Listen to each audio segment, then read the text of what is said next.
하느님이시요 사람이신 그리스도의 시. 고운 내에 계신 예수께서 말씀하신다. 사람을 죽이지 말아라. 도라의 죽음. 성경에 사람을 죽이지 말아라 하는 말씀이 있습니다. 이 계명은 어떤 계명군에 속합니까? 둘째 계명군에 속한다고요? 확실합니까? 이제 또 묻겠습니다. 이것은 하느님을 모욕하는 죄입니까?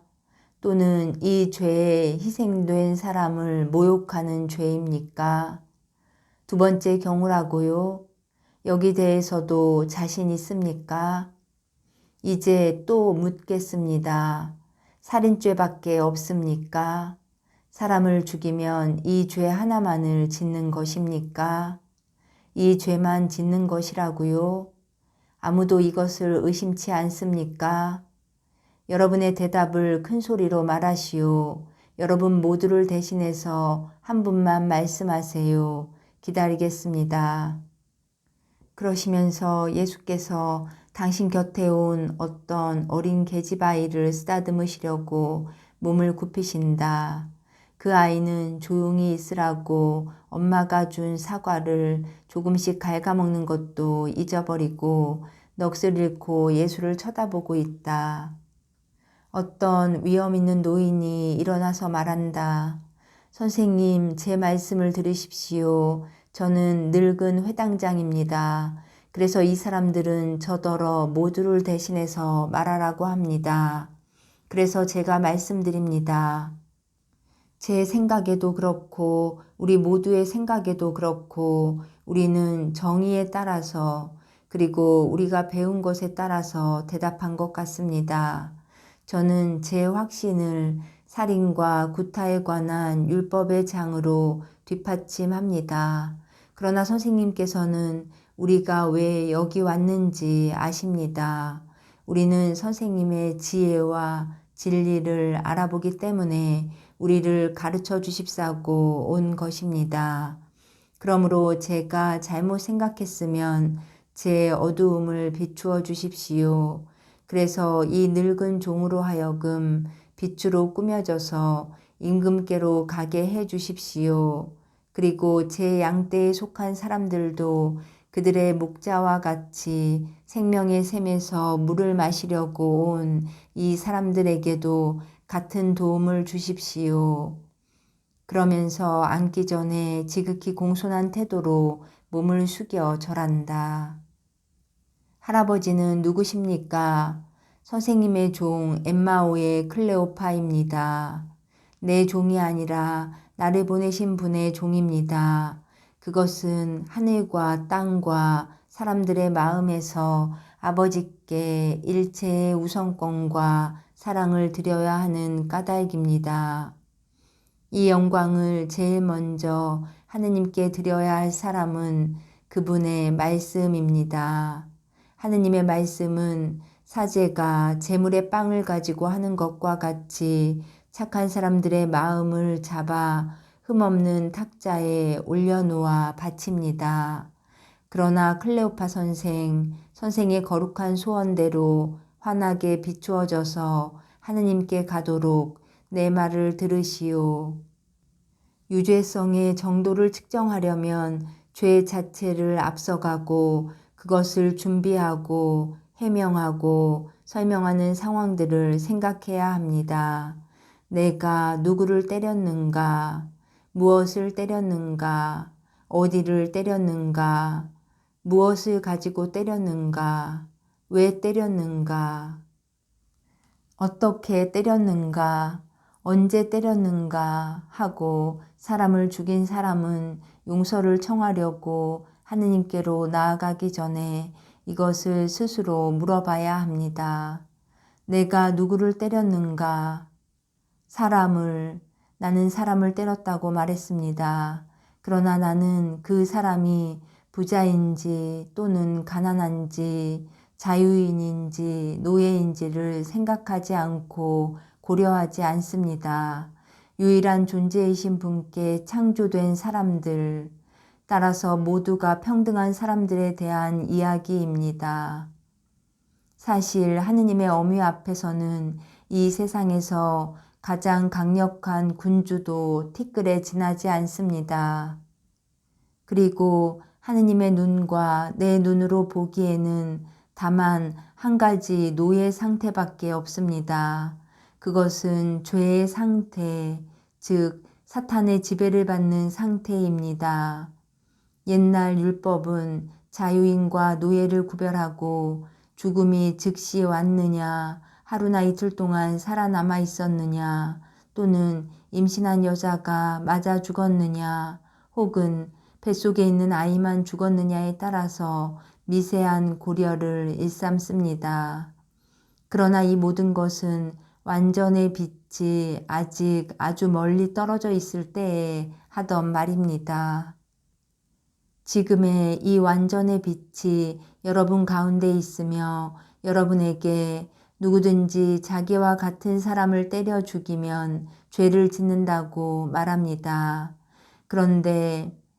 그런데는 그는 사람에 대하여만 죄를 짓지 않고 하느님께 대한 여러 죄를 짓는 것입니다. 사람은 무엇입니까? 사람은 모든 피조물의 왕이 되라고 하느님께서 창조하신 최고의 피조물입니다.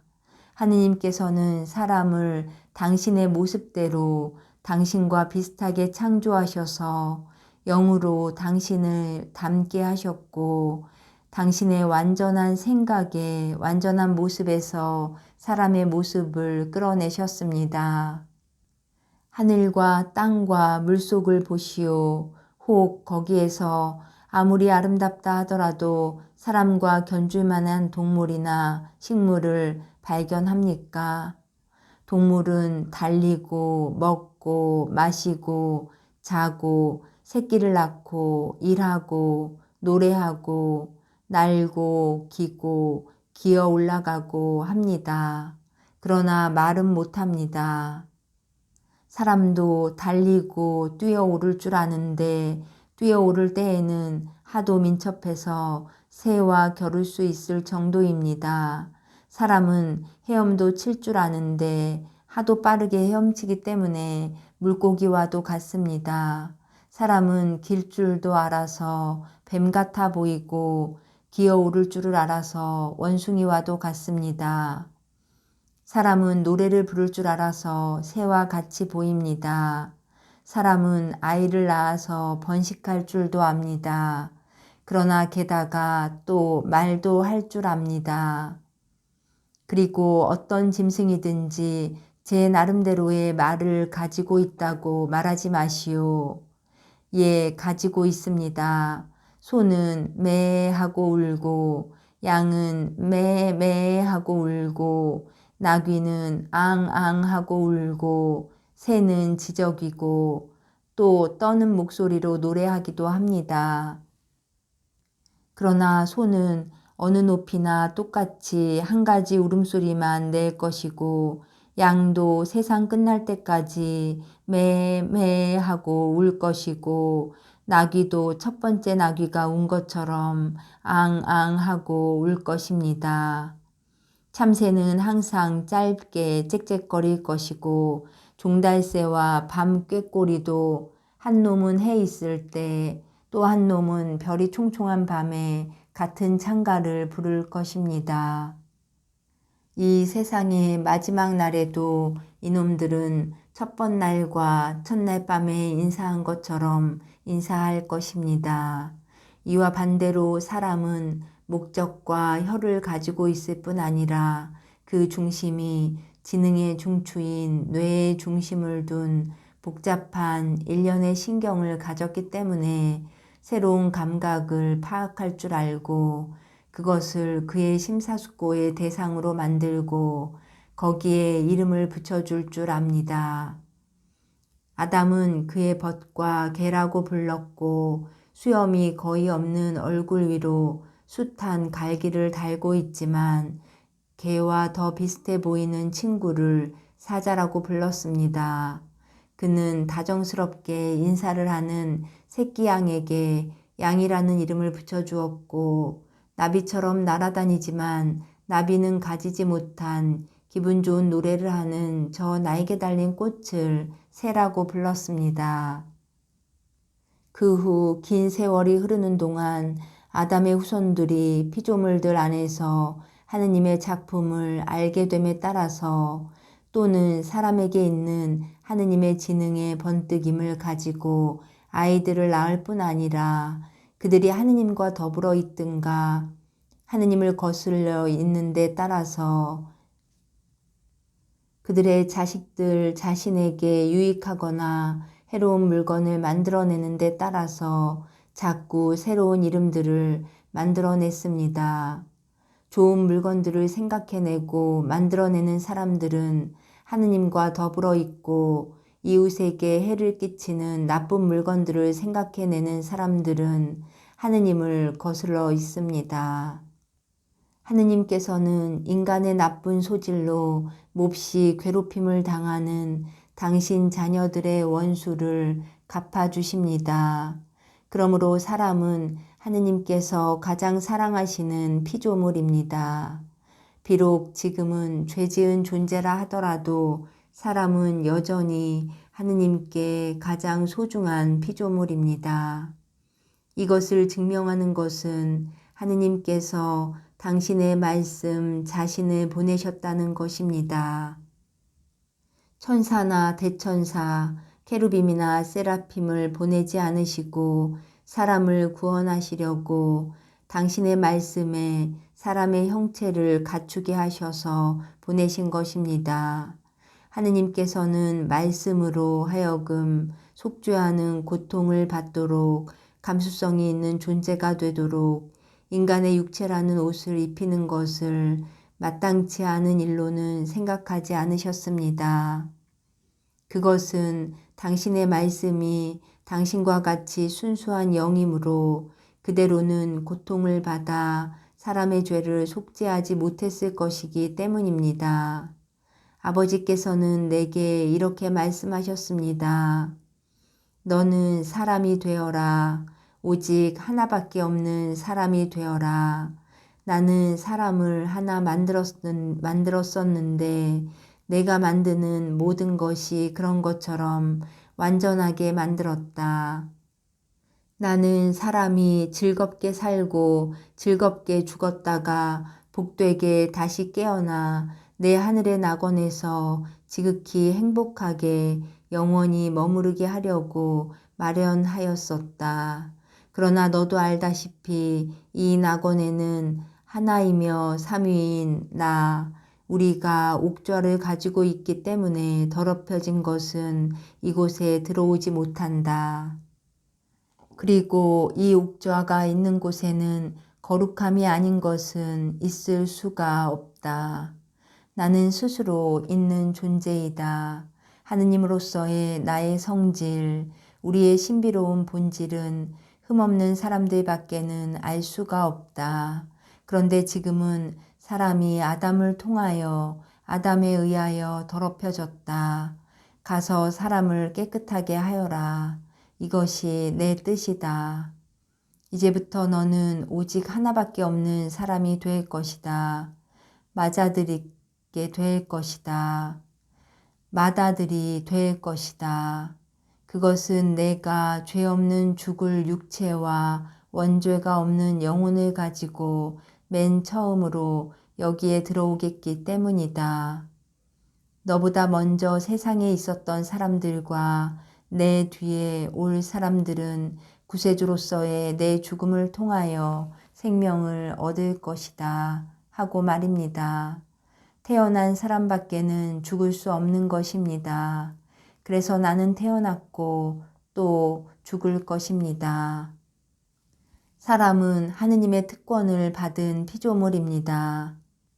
이제 말해보시오. 어떤 아버지가 여러 아들을 두었으나 그 중에 하나가 특권을 받은 아들이고 아주 소중히 여기는데 그 아들을 누가 죽이면 아버지는 다른 자식 중에 하나가 그렇게 된 것보다 더 괴로워하지 않습니까? 아버지는 모든 자식에 대하여 공평해야 하기 때문에 그래서는 안 될 것입니다. 그러나 사람은 불완전하기 때문에 이런 일이 일어납니다. 하느님께서는 정당하게 그렇게 하실 수 있습니다. 그것은 사람이 모든 피조물에서 창조주와 더불어 공동으로 신령한 영혼을 가지고 있는 유일한 피조물인데 이것은 사람이 하느님을 아버지를 모셨다는 명백한 표이기 때문입니다. 아버지의 어떤 아들을 죽이면 아들만을 모욕하는 것입니까? 아닙니다. 아버지도 모욕하는 것입니다. 아들에게는 육체에, 아버지에게는 마음에 모욕을 주는 것입니다. 그러나 상처는 두 사람에게 다 입히는 것입니다. 사람을 죽이면 사람만을 모욕하는 것입니까? 아닙니다. 하느님도 모욕하는 것입니다.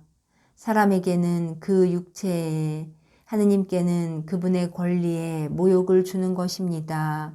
생명과 죽음은 하느님만이 주고 빼앗고 해야 하기 때문입니다. 사람을 죽이는 것은 하느님과 사람에게 폭력을 쓰는 것입니다. 사람을 죽이는 것은 사랑의 계명을 어기는 것입니다. 사람을 죽이는 사람은 하느님을 사랑하지 않는 것입니다. 그것은 하느님께서 이룩하신 일인 한 사람을 없애기 때문입니다. 살인자는 이웃을 사랑하지 않습니다. 그것은 자신을 위하여는 가지기를 원하는 것, 즉 생명을 그에게서 빼앗기 때문입니다. 이것으로 처음 두 질문에는 대답했습니다. 내가 어디에서 죽였는가? 길에서도 죽일 수 있고 피해자의 집에서 자기 집으로 피해자를 유인해서 죽일 수도 있습니다. 이 기관 또는 저 기관을 때려서 더 심한 고통을 일으킬 수도 있고 태중의 아기를 뵌 여자를 해치면 한꺼번에 2건의 살인죄를 지을 수도 있습니다. 그럴 의도가 없이 길에서 사람을 해칠 수도 있습니다. 우리 손에서 빠져나간 짐승이 행인을 죽일 수도 있습니다. 그러나 그때에는 예모는 없습니다. 그러나 어떤 사람이 아마포로 지은 옷 속에 위선적으로 단도를 감추어 가지고 원수의 집으로 가거나 그런데 원수란 더 좋은 사람이라는 죄밖에 없는 경우가 많습니다. 또는 여러 가지 존경의 표를 보이면서 자기 집으로 초대해서 목을 찔러 죽여서 핏물바지 웅덩이에 집어던지면 그때에는 예모가 있는 것이고 악의와 잔인성과 폭력으로 완전한 범죄가 됩니다. 만일 내가 어머니와 함께 그의 뱃속에 있는 아이를 죽이면 하느님께서는 그 두 사람에 대한 책임을 내게 물으실 것입니다. 그것은 하느님의 계명에 따라 새 사람을 낳는 배를 신성하고 낳는 배는 신성하고 그 안에서 성숙하는 중에 있고 하느님에게서 영혼을 받은 작은 생명도 신성하기 때문입니다. 내가 어떤 방법으로 해쳤는가? 참다운 무기를 지니고 간 사람이 나는 해치고자 하지는 않았다고 단언해도 그것은 헛일입니다. 성이 났을 때에는 손도 무기가 되고 길에서 줍는 돌이나 나무에서 뜯어낸 가지도 무기가 됩니다. 그러나 단검이나 도끼를 냉정하게 검사하고 만일 그것들이 무딘 것 같이 보이면 갈아서 사람들에게는 보이지 않게 그러나 쉽게 꺼내 휘두를 수 있도록 지니고 그의 경쟁자의 집으로 가는 사람은 나는 해칠 생각은 없었다고 말할 수 없습니다. 독 있는 풀이나 열매를 가지고 가루나 음료를 만들기 위하여 그것을 뜯거나 따서 독약을 만들어 향신료나 발효 음료인 것처럼 피해자에게 주는 사람은 나는 죽이려고 하지 않았다고 말할 수 없습니다. 이제 수많은 생명을 숨어서 말없이 죽이면서 벌을 받지 않고 있는 여자, 여러분 들으시오. 여러분의 태중에서 자라고 있는 아이가 죄에서 생겼기 때문에 또는 여러분의 뱃속에 무익한 짐에 지나지 않거나 또는 여러분의 재산을 위하여 달갑지 않기 때문에 그 아이를 떼어내는 것도 죽이는 것입니다. 이 짐을 피하는 방법은 한 가지밖에 없습니다. 순결을 지키는 것입니다. 살인을 음란과 폭력과 불복종에 합치지 마시오. 그리고 사람이 못 본 것은 하느님께서도 못 보시는 줄로 믿지 마시오. 하느님께서는 모든 것을 보시고 모든 것을 기억하십니다. 여러분도 이것을 기억하시오. 내가 왜 죽였는가? 이유는 대단히 많습니다. 강한 흥분으로 여러분에게 생기는 예기치 않은 균형 상실, 부부의 잠자리가 더럽혀진 것을 보는 데에서 오는 예기치 않은 불균형, 집안에서 들킨 도둑, 여러분의 어린 딸을 겁탈하는 불결한 놈, 위험한 증인이나 여러분의 출세를 가로막는 어떤 사람이나 그 사람의 지위나 재산이 탐나는 어떤 사람을 제거하겠다는 냉정하고 심사숙고한 계산. 이와 같이 이유는 대단히 많습니다. 하느님께서는 너무나 비통하고 흥분해서 살인자가 되는 사람은 용서하실 수 있지만 야심으로나 사람들의 존경을 추구하기 때문에 살인자가 되는 사람은 용서하지 않으십니다. 항상 올바르게 행동하시오. 그러면 어떤 사람의 눈길도 말도 두려워하지 않을 것입니다. 여러분이 가진 것으로 만족하시오. 그리고 남의 것을 차지하려고 살인자가 될 정도로 남이 가진 것을 탐내지 마시오. 내가 어떻게 해쳤는가? 흥분으로 인하여 한 번 때리기 전과 때린 후에 계속 악착같이 덤벼서 그랬는가? 사람이 자제를 하지 못하는 일이 있습니다.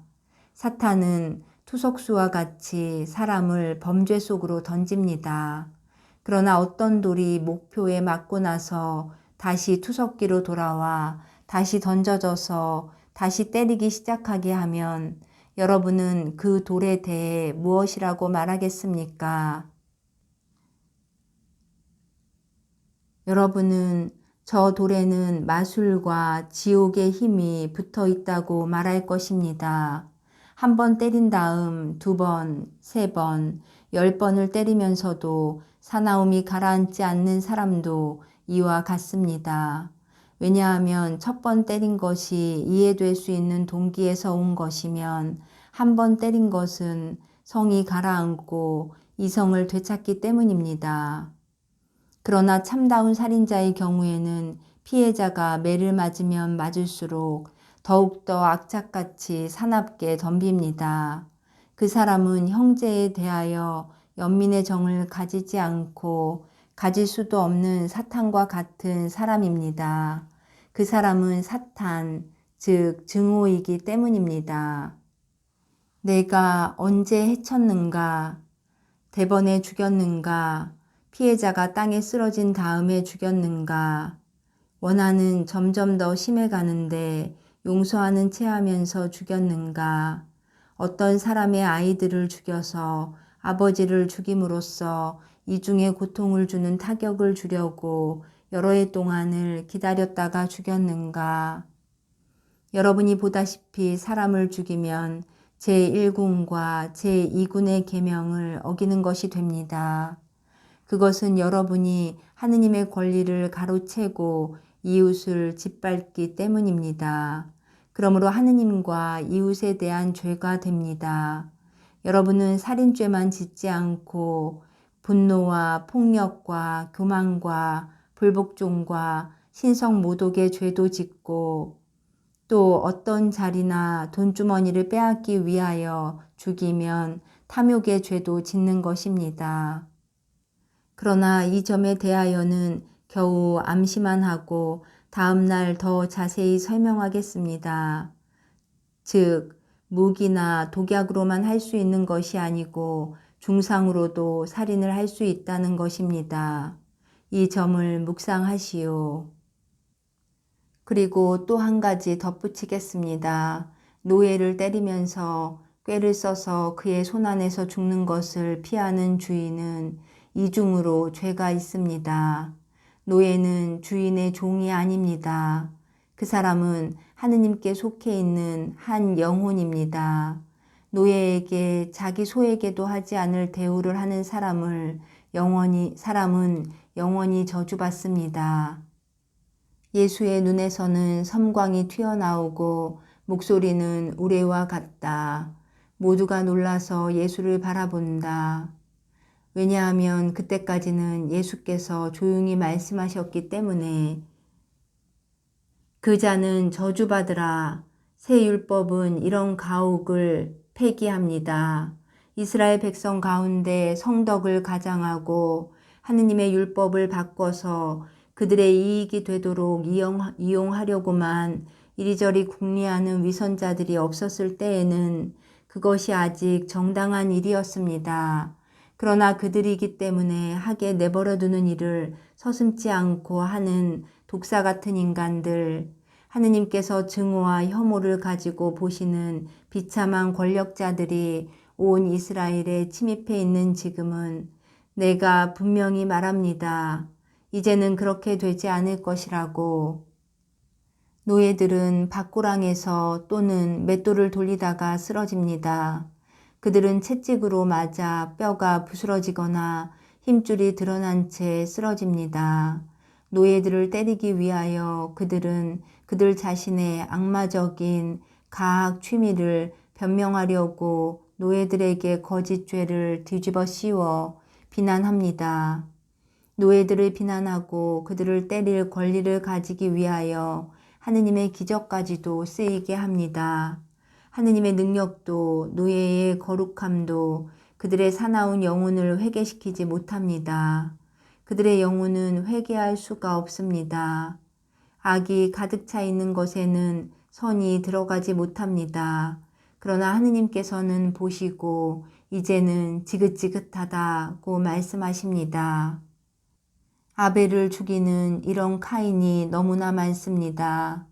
겉에는 흰 칠을 하고 율법의 말씀으로 뒤덮었지만 속에는 사탄이 왕이 되고 가장 교활한 악마 같은 언행이 급속도로 많아지는 더러운 무덤 같은 당신들은 무엇을 믿습니까? 무엇을 믿어요? 당신들은 아벨은 아담의 아들밖에 없었다고, 주께서는 사람의 노예가 아닌 사람들만을 호의적으로 보시고 노예가 드릴 수 있는 유일한 제물, 즉 눈물로 양념이 된 그의 정적의 제물은 당신에게서 멀리 물리치신다고 믿습니까? 아닙니다. 내가 진정으로 말하지만 각 의인은 비록 사슬에 묶였어도, 비록 밭고랑에서나 당신들의 채찍질로 피를 흘리며 죽더라도 아벨이고, 모든 불의한 사람들, 하느님께 선물을 드려도 잘난 체 하려고 드리는 모든 불의한 사람들은 카인입니다. 그러나 그들은 그들의 죄로 더러워지고 피로 얼룩진 선물을 바치는 것입니다. 기적을 모독하는 자들, 사람을 모독하는 자들, 살인자들, 신성 모독자들, 나가시오. 내 앞에서 멀리 사라지시오. 이제 지긋지긋하단 말이오. 그리고 나는 하느님의 말씀이고 하느님의 생각의 표현이기 때문에 이렇게 말할 수 있습니다. 가시오. 초라한 연단에 서 계시는 예수께서는 당신의 위엄으로 사람들을 겁나게 하신다. 한 팔을 뻗어 나가는 문을 가리키시는데 눈은 파란 불과 같이 그곳에 있는 죄인들을 무섭게 노려보는 것 같다. 예수의 발 아래 있던 어떤 계집아이가 울음을 터뜨리고 엄마에게로 뛰어간다. 제자들은 놀라서 서로 쳐다보고 이 독설이 누구에게로 가는지를 보려고 애쓴다. 군중도 의아한 눈으로 돌아다 본다. 마침내 수수께끼가 풀렸다. 저 끝쪽 문 밖에 키가 큰 하층민한테 뒤에 반쯤 가려진 채 도라의 모습이 나타난다. 그는 반쯤 사고를 당한 모양이기 때문에 움직일 때 그를 도와주는 하인을 한 사람 데리고 있다. 그런데 그곳 마당 가운데에 있는 그를 누가 알아보았겠는가. 그는 쉰 목소리고 감히 말을 한다. 쉰 목소리로 감히 말을 한다. 내게 말하는 거요? 그 말은 내게 하는 말이요? 그렇소. 당신더러 하는 말이요. 내 집에서 나가시오. 멀지 않아? 즉시요. 당신에게 내가 말했듯이 시나이 산의 하느님께서 당신을 기다리고 계시오. 내게 불행이 오게 하고 땅에 해로운 짐승들이 오게 한 악이 있는 사람인 당신도 두고 봅시다. 그때는 내가 기뻐할 거요. 아, 저주. 도라는 머리가 멍해져서 중얼거리더니 쓰러진다. 죽었습니다. 하고 하인이 외친다. 주인이 죽었습니다. 우리의 복수자이신 메시아는 찬미 받으십시오. 아니, 내가 아니요. 영원하신 주 하느님이시요. 아무도 더러워지지 않도록 하시오. 하인만이 주인을 돌보도록 하시오. 그의 하인인 여러분 모두 착한 마음을 가지시오. 원한으로 인하여 그의 죽음을 기뻐해서 단죄받아 마땅한 사람이 되지 마시오. 하느님과 의인 요나가 항상 여러분의 친구가 되고 나도 그들과 같이 여러분의 친구가 되기 바랍니다. 안녕히들 가시오. 그런데 그 사람이 선생님의 뜻으로 죽었습니까? 아니다. 아버지께서 내 안에 들어오셨다. 이것은 내가 이해할 수 없는 신비이다. 다만 하느님께 대드는 것은 허용되지 않는다는 것을 알아라. 하느님께서는 친히 복수를 하신다. 하지만 그러면 선생님을 미워하는 모든 사람을 죽게 해 주십사고 아버지께 말씀드리실 수 없습니까? 입 닥쳐라. 너는 내가 어떤 정신을 가지고 있는지 모르는구나. 나는 자비이지 복수가 아니다. 늙은 회당장이 가까이 와서 말한다. 선생님께서는 제 모든 질문에 대답을 해주셔서 제 안에 빛이 생겼습니다. 선생님 찬미 받으십시오. 제 회당으로 오십시오. 가엾은 늙은이에게 선생님의 말씀을 거절하지 마십시오. 가겠습니다. 안녕히 가십시오. 주께서 노인장과 함께 계시기를 바랍니다. 그리고 군중이 매우 천천히 물러가는 동안 모든 것이 끝난다.